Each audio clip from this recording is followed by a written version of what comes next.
আসসালামু আলাইকুম রহমতুল্লাহ। সুপ্রিয় শিক্ষার্থীবৃন্দ, আশা করি তোমরা সবাই ভালো আছো। এই ভিডিওটা তৈরি করছি নবম শ্রেণীর শিক্ষার্থীদের জন্য।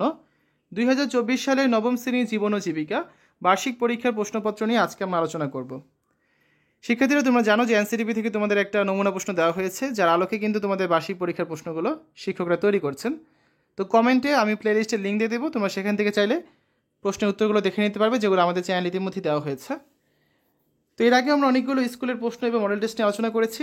আজকেও আমরা একটি স্কুলের প্রশ্ন দেখব। এটা হচ্ছে ব্রাহ্মণবাড়িয়া উচ্চ বিদ্যালয়ের নবম শ্রেণীর জীবন ও জীবিকা বার্ষিক পরীক্ষার প্রশ্ন, যেটা আমরা ফেসবুক থেকে সংগ্রহ করেছি। ক বিভাগে থাকছে বহু নির্বাচনী প্রশ্ন। এখানে মোট 15টা প্রশ্ন থাকবে, প্রত্যেকটা এক করে হচ্ছে 15 নাম্বার। তোমাদের পরীক্ষায় যে হুবহু এই প্রশ্নগুলো আসবে তা কিন্তু না, এখান থেকে কিছু প্রশ্ন তোমাদের পরীক্ষা তোমরা কমনও পেয়ে যেতে পারো। আর যত বেশি প্র্যাকটিস করবে তত বেশি পরীক্ষা কমন পাওয়ার সম্ভাবনা কিন্তু বাড়বে। তারপর এক কথায় উত্তর দাও, এখানে প্রশ্ন থাকবে মোট 10টা। এই অ্যান্সারগুলো তোমাদের এক কথায় বা এক বাক্যে লিখতে হবে। তাহলে 15 আর 10, এই 25 নাম্বার হচ্ছে তোমাদের নৈর্ব্যক্তিক অংশ। খ বিভাগে থাকছে সংক্ষিপ্ত প্রশ্নের উত্তর। এখানে মোট 10টা প্রশ্ন থাকবে, তোমাদের প্রত্যেকটা প্রশ্নের উত্তর দিতে হবে, আর প্রতিটা প্রশ্নের মান 2 করে। তাহলে 10 দুগুণা কত, 20 নাম্বার থাকছে অংশে। তো এই ধরনের 10টা প্রশ্ন তোমাদের পরীক্ষা থাকতে পারে। এখানে দেখো বেশিরভাগ প্রশ্নগুলোই হচ্ছে ইম্পর্টেন্ট, সো এই ধরনের প্রশ্নগুলো পরীক্ষা আসার সম্ভাবনা বেশি। সম্পূর্ণ বইটা যেহেতু তোমাদের সিলেবাসে রয়েছে, তাই তোমরা হচ্ছে এখান থেকে চেষ্টা করবে সম্পূর্ণ সিলেবাসটি কভার করে যাওয়ার। তা নয়তো কিন্তু 10টা কোয়েশ্চেন অ্যান্সার তোমরা করতে পারবে না, কারণ কোনো অতিরিক্ত প্রশ্ন এখানে থাকছে না।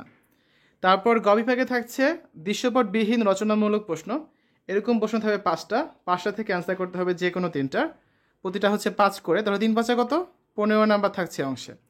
তো এখানে যে 5টা প্রশ্ন এসেছে, 5টা প্রশ্নই কিন্তু এখানে খুবই ইম্পর্টেন্ট। এখান থেকে হুবহু কিছু প্রশ্ন তোমরা পরীক্ষায় কিন্তু কমন পেয়েও যেতে পারো। সবার শেষে ঘ বিভাগে থাকছে দৃশ্যপট নির্ভর রচনামূলক প্রশ্ন। এরকম প্রশ্ন থাকবে পরীক্ষায় 7টা থেকে তোমাদের অ্যান্সার করতে হবে যে কোনো 5টা। তো প্রতিটা প্রশ্ন মান হচ্ছে 8 করে, তাহলে 5টা কত, 40 নাম্বার। খুব বড় একটা অংশ থাকছে এই অংশে। তো দৃশ্যপটগুলো কেমন হতে পারে, এরকম 2-3 লাইনে কোনো তথ্য দেওয়া থাকবে, যার আলোকে 2টা করে প্রশ্ন, 4 করে 8 নাম্বার, ঠিক আছে। বেশিরভাগ ক্ষেত্রে দৃশ্যপটে হচ্ছে এরকম তথ্য বা কোনো ঘটনা দেওয়া থাকে।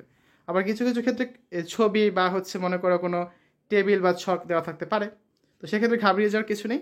তোমাদের কাছে হচ্ছে প্রশ্নগুলো দেখা, তুমি প্রশ্নগুলো ঠিকমতো পারো কি না। এখন 7 সেট প্রশ্ন যেহেতু থাকবে, তোমাদের অ্যান্সার করতে হবে 5 সেট।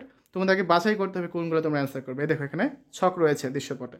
তো এভাবে করে তোমরা 7 সেট প্রশ্ন দেখা হয়ে গেলে কোন 5 সেট তুমি অ্যান্সার করতে চাও সেটা বাছাই করে তুমি অ্যান্সার করা শুরু করবে, ঠিক আছে।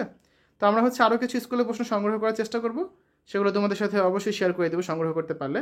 তো কমেন্টে দেওয়া প্লেলিস্ট লিঙ্ক থেকে তোমরা সব কিছু খুব সহজেই দেখে নিতে পারবে। শিক্ষার্থীরা, এতক্ষণ আমরা নবম শ্রেণীর জীবন ও জীবিকা বার্ষিক পরীক্ষার স্কুলের প্রশ্ন নিয়ে আলোচনা করেছি। আশা করি তোমাদের কাছে এই ভিডিওটা ভালো লেগেছে। পরবর্তী ভিডিওগুলো দেখার আমন্ত্রণ জানিয়ে আজ এখানে বিদায় নিচ্ছি। আল্লাহ হাফেজ।